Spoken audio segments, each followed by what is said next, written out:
Alright guys, Punisher Max 17 here today, and what you see before you is in fact the completed HMM Gojulas.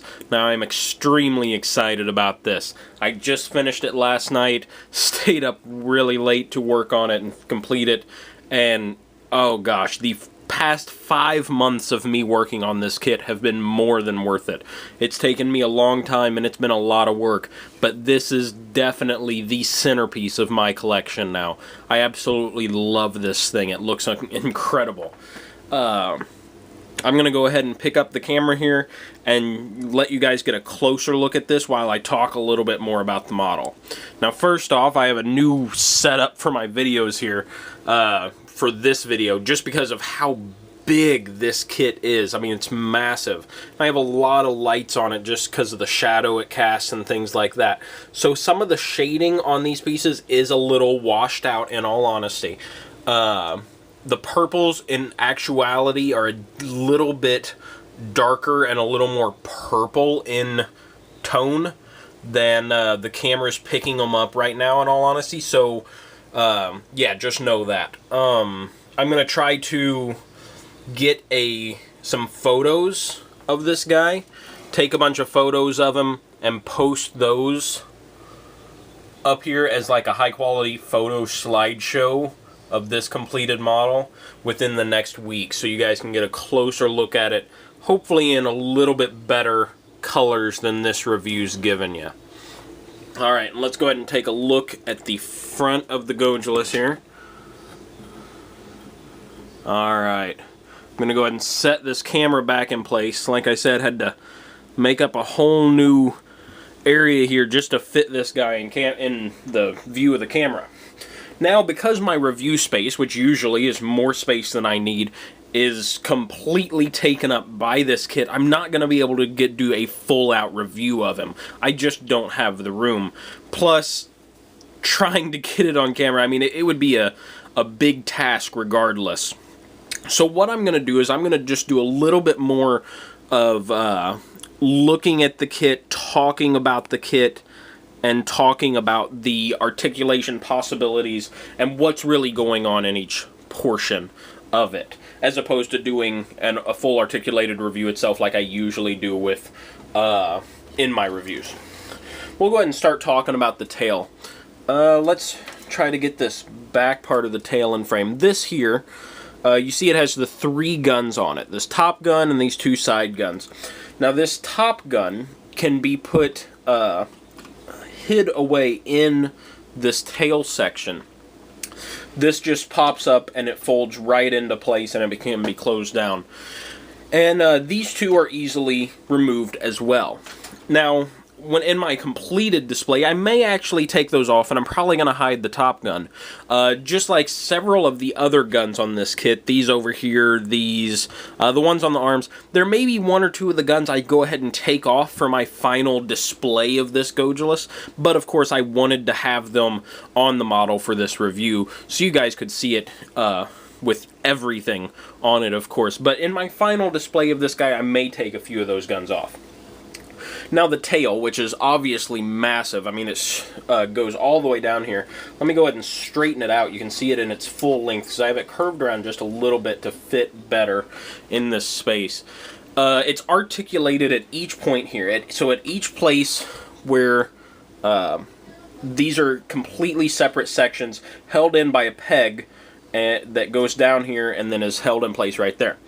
Now, there's little pistons underneath of here. If I was able to pick it up in frame and show you, I would. But you'll have to take my word for it. There's little pistons underneath each of these tail segments.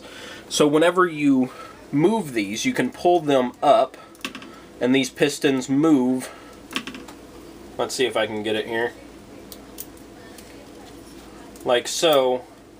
So you can move the tail around like that and give it some different poses. There's so much stuff you can do with this tail, in all honesty. You can move it from side to side, up and down like I just did, all over the place really. There's a lot you can do with that tail. Now the tail connects at the base of its back right here, and I have it moved as far down as it can go. Now it can be moved all the way up like this, straight at a right angle with the body itself, if you so choose. That's going to be a little bit more if you have the Gojulus in a more dynamic pose. If you have seen the, I don't think I have a picture handy. Oh, actually here. The one here in the middle of this, if you have it in a more dynamic pose like that, then you may want to have that tail straight out or something. So that would be a point whenever you may have that at the 90-degree angle, possibly. I'm not really sure. These here, let's try to get them in frame. These are a fun little mechanism. You can turn them down so that if they hold it better like that, and if you like that look better, you can use that as like braces for the tail. I kind of prefer this up look, and because of the angle I have them at, it looks a little bit better. There's a wheel down here that actually spins and everything, and that holds it in place, and I like that look a little bit better myself. These guns are fully mobile. They can go in whatever direction you want them to go in, of course. I like them just kind of straight out like that. Let's see. Now, talking about the tail as well, if there's any gripe I have on this kit, it's that these, like I said, these segments are only held together by one peg in each part. Now, this makes them much easier to move and to pose, but it does, in fact, make them a lot easier just to kind of come apart and fall off and have difficulty holding themselves where you want them to hold. Now, every other part of the kit, I can't say this about. Every other part of the kit is sturdy as can be. But this tail does have a little bit of a problem with stability because it only has that one point of connection. I think if there were two smaller pegs or something and they would have been able to just get these tail segments to grip onto each other a little bit better, then I think there would have been just a little bit better luck with posing and moving that tail. Not that it's anything too big, though. Now, talking about build quality on this, in all honesty, out of the 7 or 8 Zoids I've built, this is by far the best build quality to all of them. Despite the size and the number of parts on this kit, I mean, this kit had a just innumerable amount of parts, but it had the best build quality. Kotobukiya did it really well, in my opinion, where they made this extremely complex and big and fantastic, but it was the easiest HMM build that I've had so far. There was not a single part of this kit where I got really frustrated or anything. With the Darkhorn, the feet were a pain. Putting together the sections of the body were a pain. With the Schneider, the face could be difficult. I mean, all Zoids have that one little place where just putting it together was so frustrating, you know? And this didn't have one of those. I mean, all around, the build quality on this kit was fantastic. Top of the line, really. Alright, let's go ahead and look at the legs here. I'm going to position this camera down a little bit so we can see the feet. Now, it can move at the leg joint, of course, at the base of the leg, and then at the knee joint you get a lot of mobility as well. Now, there is some mobility in the foot. These three, the 3 toes can move in and go straight, or they can be out like this. I think this is a much more natural look in my own opinion, so that's how I have them. And then these can also move up and down independently of the rest of the foot. So if you want it, like I said, if you want to have it in a more dynamic pose, that's a way that you could do that. Now, one thing about the posability of the foot is this is a lot more difficult to get to move around than the rest of the leg. Despite, like I said, despite me painting this, despite the bulk of this kit, this leg moves seamlessly. You can, at the base of the leg and at the knee, you can get this moving any way you want it to, and it just works great. But there is a lot more difficulty in moving this foot, in all honesty. Not sure why that if it's just the connection or the pressure you're putting on it, because it's all the way down at the base of these pieces. But there's a real nice posability for all the rest of the leg, and I really commend them for that. I'm very impressed by it. I'm also going to pick up the camera here and we'll look real close at one portion. You can see behind the leg here, is this section right there. Now that is able to be moved out and in.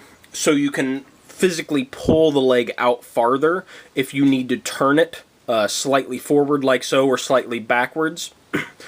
And it's a really, really nice feature, and it's a really sturdy feature.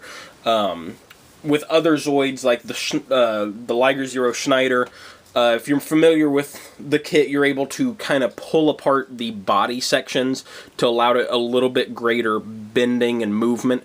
But whenever you do that, it kind of makes it seem like it's a lot more fragile and it's a lot easier to break, you know. But this is a very stable part of the Zoid and a very stable feature. So another great job on that. Up here on the arm, as you can see, this section is here, and then the arm starts down here. Now these are independent of each other. This can move, but if you want to move the arm around any other way you want to, this can stay static because they are independent sections. The arm can rotate here, as you see, because it is just has a peg into this shoulder so that it can move, and it can move, of course, at the elbow joint as well, and then the claw can move independently of the forearm too. Now these claws can straighten out, they can turn, they can do whatever they want. They're very menacing looking. I really like them. These were one of the last things I built on the Zoid, and they were a lot of fun just because they look cool to me. They really do. Let's go ahead and look at the front of the Gojulas here. Sorry. Not a whole lot of mobility here on the front of the Zoid, of course. This is kind of a big brick. But the Zoid's core is in there, and the Zoid's core can be pulled out. Gosh, it's been so long since I put this together. I believe this is the Zoid's core, maybe? Gosh, I'm going to embarrass myself here by not remembering exactly where that is, but because I built that 4 months ago, so I'm sure you understand. There's quite a while since I've messed with any of that. The head is also another great feature on this Zoid. The mouth can open very wide. I'm going to go ahead and move around here so that I can get this. You can see the mouth opens real nice size there, and then it shuts all the way closed as well. I like keeping mine just a little bit open, getting to see all those teeth and just a little bit of internal detail there. Now, of course, this does open up, and you can see its eyes in there. The head, other than that, does have movement side to side, so you have that as well. Let's go ahead and look at the boosters on the back, which are actually pretty cool. Whenever I first attached them to the model, I wasn't sure how I felt about them, but I've really came around to liking them quite a bit. Now, they can move all over the place. They're just on a peg right there, so they can rotate as much as you want them to. They're only barred by the pieces surrounding them. Now, a really cool feature here is you can take this spine and turn it sideways, and then lift this whole section up like so. And then those just look like really cool, like attack boosters or something on the Gojulas. And I actually think that's a really, really cool way to pose them. My qualm with it is it does bring these other spines up, which I think looks kind of but I love having these attack boosters up on his shoulders. I think that's really cool. So that is a fantastic feature that they included in this kit. So those are just some basic features of this. I'm sure there's going to be some other all-out reviews of this on YouTube, so if that's what you're looking for, feel free to check those out. I just wanted to throw my 2 cents into this. Now, one last thing I wanted to do here is some size comparisons. You know, a big thing about this kit is that it's really big. I mean, this is massive. The biggest, bulkiest model kit I've ever built, and the biggest, bulkiest HMM model kit that's ever been built. And I don't know, this might be the biggest kit Kotobukiya has ever made. I'm not familiar with anything bigger than it, but I may be wrong. Anyway, let's go ahead and get in with some size comparisons. Let's start this off with some other Zoids. I'm going to go ahead and bend his tail a little bit here, get him fit a little bit better into frame, and some more room for some other stuff. So let's start off with the smallest of the Zoids I own, the Cannon Tortoise. So as you can see, that Cannon Tortoise looks like just nothing compared to this Gojulus. The Gojulus dwarfs that Cannon Tortoise. Now the Cannon Tortoise isn't the biggest thing in the world, but it's decent. So my other Zoid I have here is my Liger Zero Schneider. So let's go ahead and get that in frame. So compared to the Gojulus, yet again, the Gojulus dwarfs this thing. And the Liger Zero Schneider is nothing to scoff at. I mean, it's a very sizable model kit. A very complex, big, great model kit.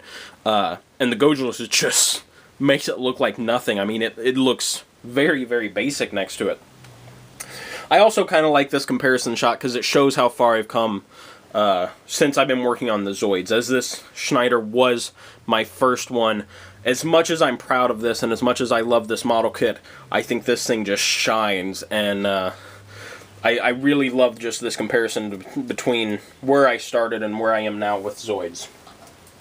Now for you Gundam collectors out there, and you may be interested in how this compares to a Gundam, I have a couple Gundams I'm going to show off as well in size comparisons. Now here's a standard size Master Grade. The, what is it, the GM Type C, I believe it is. So that's how it measures up. The standard size Master Grade, this is going to be the same size as a RX-78 or most anything like that. It comes right up to about mid-chest on the Gojulus. So it's reasonably sized compared to it, but the Gojulus still just overtakes the size of a typical Master Grade here, is just much larger, and of course, much, much bulkier. Lastly, I have my Perfect Grade Strike Gundam. The only thing in my collection that could compare in size to this guy, and as you can see, they are right about the same size. The tip of the Strike Gundam's V-fin levels out with the top of the Gojulus's head. So, that is the only thing that even comes close to comparing in size to this Gojulus. So yeah, that's the last size comparison I was going to do. Like I said, this guy's just massive. I had to clear off an entire shelf in my display area for this guy, just for how big he is, how tall he is, how long he is, and how bulky he is. You can see him face straight on here. The thing is just massive. And I know I'm talking a lot about this, but I just think it's so cool. It was really fun to build.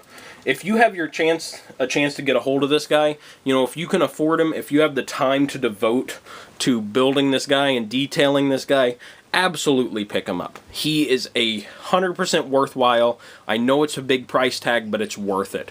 This is quite simply the best model kit I've personally ever worked on.